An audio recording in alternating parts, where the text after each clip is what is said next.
Co-occurring disorders.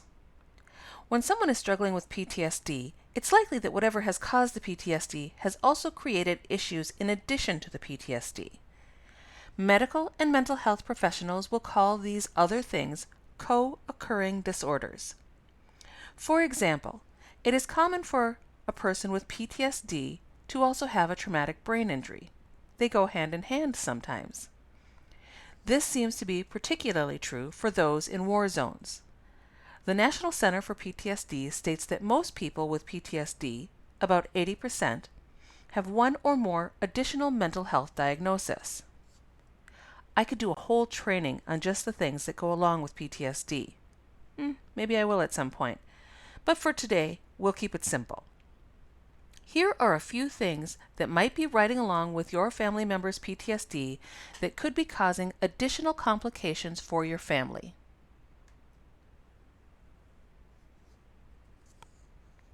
First, let's talk about traumatic brain injury, often just called TBI.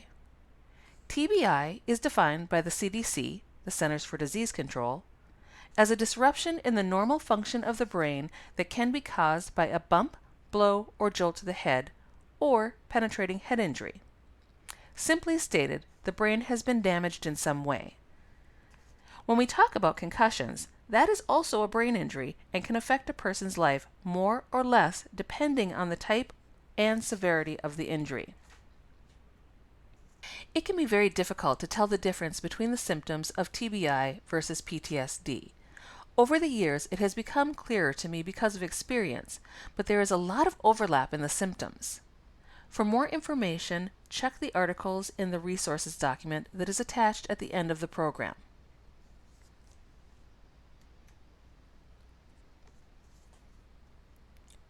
Moral injury. Moral injury is something that has not been talked about enough.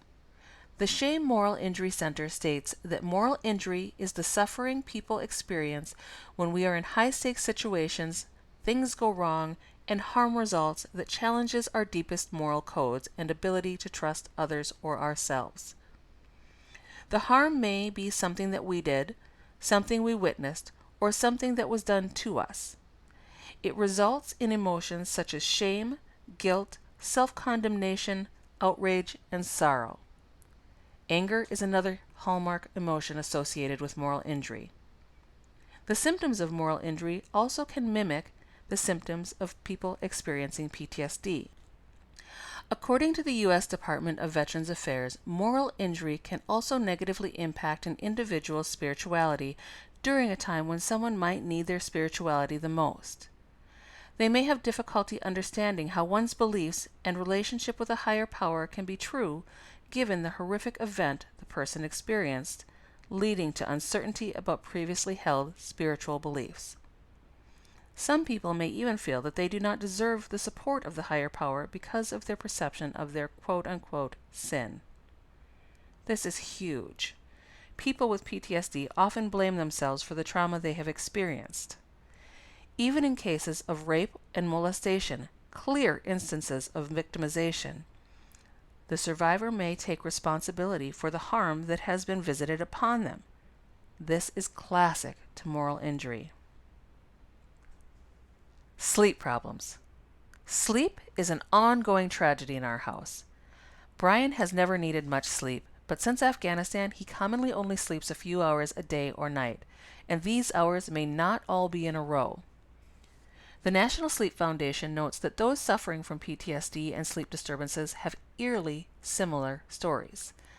People with PTSD may re-experience traumatic events during waking and sleeping times.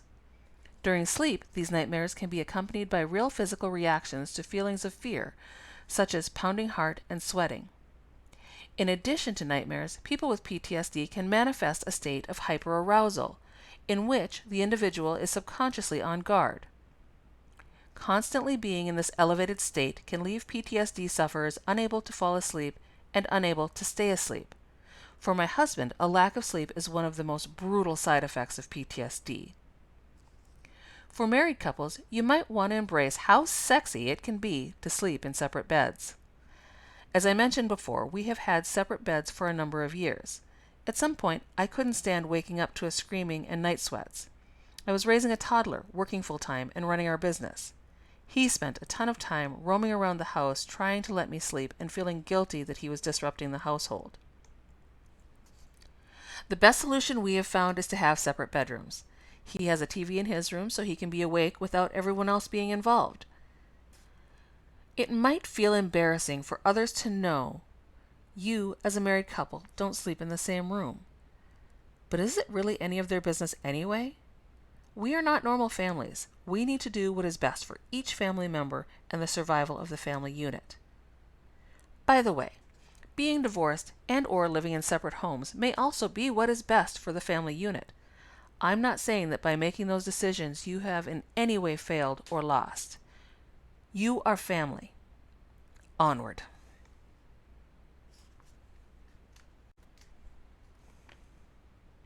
Alcoholism and drug use. Let's face it, drugs and alcohol are a great way to ease emotional distress and alleviate chronic pain. The problem is that the user will likely become a real nightmare to those who are living with them. It also destroys the user's health, and it's really expensive. According to the PTSD Alliance, 50% of those who suffer from PTSD also abuse alcohol, and people with PTSD are 3 times more likely to abuse drugs than those without PTSD. It's really not surprising. The reason these substances are addictive is because they make you feel better. I'm going to tread lightly here. What you experience is not what I experience, and what I experience is not what the next person experiences. Who am I to say how you handle your demons? But, and that's a big but, this is an important topic to be aware of in your journey. Using can increase behaviors that are dangerous or unsafe. We all know drugs are bad, okay? That's for my South Park fans. I will also make one other statement before moving on about drugs. Cannabis, also called marijuana, is federally classified as an illegal drug. I will not take an official stance on using it medically or recreationally. However, what I hear is that it can make an incredible difference for those struggling with PTSD. Many states allow medical and/or recreational use, but it is still federally illegal. I will leave this one for you to figure out. Suicide. This is an ugly topic, but one that needs to be discussed. Suicide rates are skyrocketing in the United States, and PTSD increases the chances of a person being suicidal. In fact, past trauma in itself increases the statistical chances of someone committing suicide.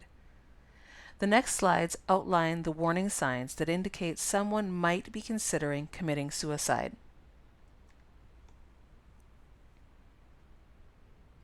Talking about wanting to die or to kill themselves. Looking for a way to kill themselves, like searching online or buying a gun. Talking about feeling hopeless or having no reason to live. Talking about feeling trapped or in unbearable pain. Talking about being a burden to others. Increasing the use of alcohol or drugs.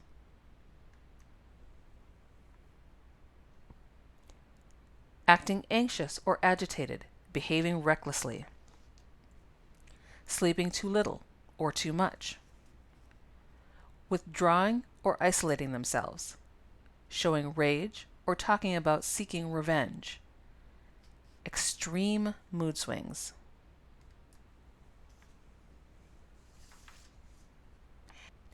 Each of these potentially coexisting challenges complicates things, but there is help out there.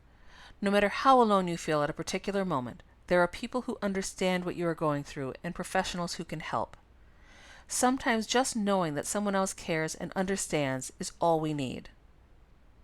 The next video will talk about the impact of PTSD on the immediate family.